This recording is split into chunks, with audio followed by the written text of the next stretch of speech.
This is a pair of shoes that my daughter, 5 years old at the time, picked off the store shelf just before kindergarten. She thought they were pretty neat. They were fun and versatile, great for gym, playing at recess, and riding her bike, one of her favorite things to do. And they had some character. For those of you who know Quinn, there on the left, they were perfect. What does this have to do with my passion? Right now, my biggest passion, or one of my biggest passions, is fatherhood. Much of my energy and time and thought goes into how my daughters will navigate the world. Of course, a significant milestone is the first day of school. Here's Quinn on that day, a year and a half ago, sporting her new shoes, even though they may have clashed with her pink and blue tunic. I can't recall when, just a few weeks, I think, into the school year, but the shoes ended up in the closet. Not because her tastes had changed or she'd grown out of them, but because she had had enough of the comments that were made to her about wearing boys' shoes. So she did what she thought she could do as her only defense. She asked for shoes with pink on them, shoes that were a little more girly. Now, prior to being the father of 3 girls, I considered myself fairly progressive, aware of gender stereotyping, media influence on body image, and so on.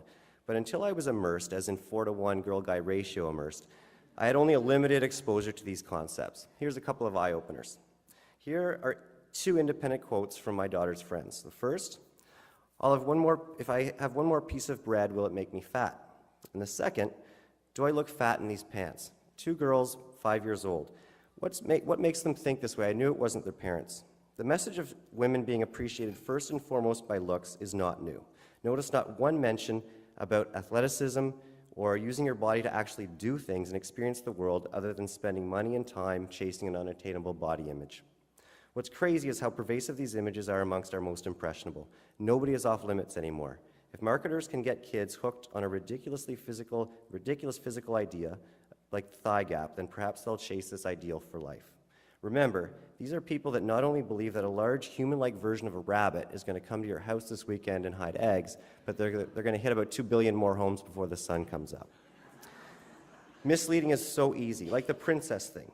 Here's an actual princess.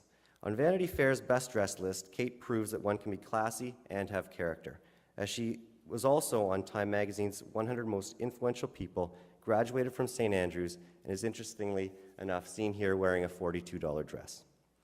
Google princess, and not a single actual princess appears. For those unfamiliar, Bratz went head-to-head with Barbie a few years ago, perhaps to see who could create the most distorted version of the female body, kind of like a walking candy apple. And if targeting the 4 to 8-year-old market wasn't enough, out came Itsy Bitsy Bratz. Now, I don't claim that boys and girls are the same. I do believe, and research seems to back the idea, that though marginal, girls have innate preferences for certain toys that boys don't share. Stand-up comedians rely on these stereotypes for much of their material, and this is great entertainment. I suspect that pink and frilly and dress up as pretty as you can will always be more of a girl than a boy thing. However, I don't believe that a girl's sense of self is innately superficial. I think we can celebrate difference, celebrate beauty, celebrate girly, but broaden these definitions, at least by celebrating some character, talent, creativity, some kind of depth. We did very well with this 2 months ago. Though not all countries celebrate female achievement, here in Canada, we went nuts. However, these women are still pioneers. Even the captain had to dodge and weave her own dad in order to play the sport that she loved. Many girls may not be quite so savvy. And in many areas, we are going backwards. This ad from 1981 draws on the notion that boy or girl, kids are creative, imaginative, industrious. More recently, capitalizing on the stereotypes they had previously worked against, Lego introduced purple and pink paint by numbers sets for the girls. Because of course, girls aren't industrious enough to build something from scratch. Indeed, media, advertising in particular, will continue to drive home the notion that the outside of a girl is more worth celebrating than the inside. For companies, poor body image is money in their pocket. They are drawn by money, so why wouldn't they convince girls to look like this? 10-year-old. They will produce what we will consume. All our children have a world of possibilities ahead of them, so let's not leave it to the machine to raise our girls to be strong, adventurous, and confident, rather than objects. This task is ours.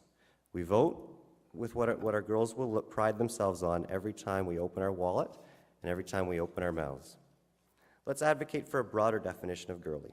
Ask the little girl with the pink dress, what's your favorite book? Can you do a somersault? Tell me about your latest adventure. You might actually come to know the child under the pigtails and find out that there are a lot more layers than you could have imagined.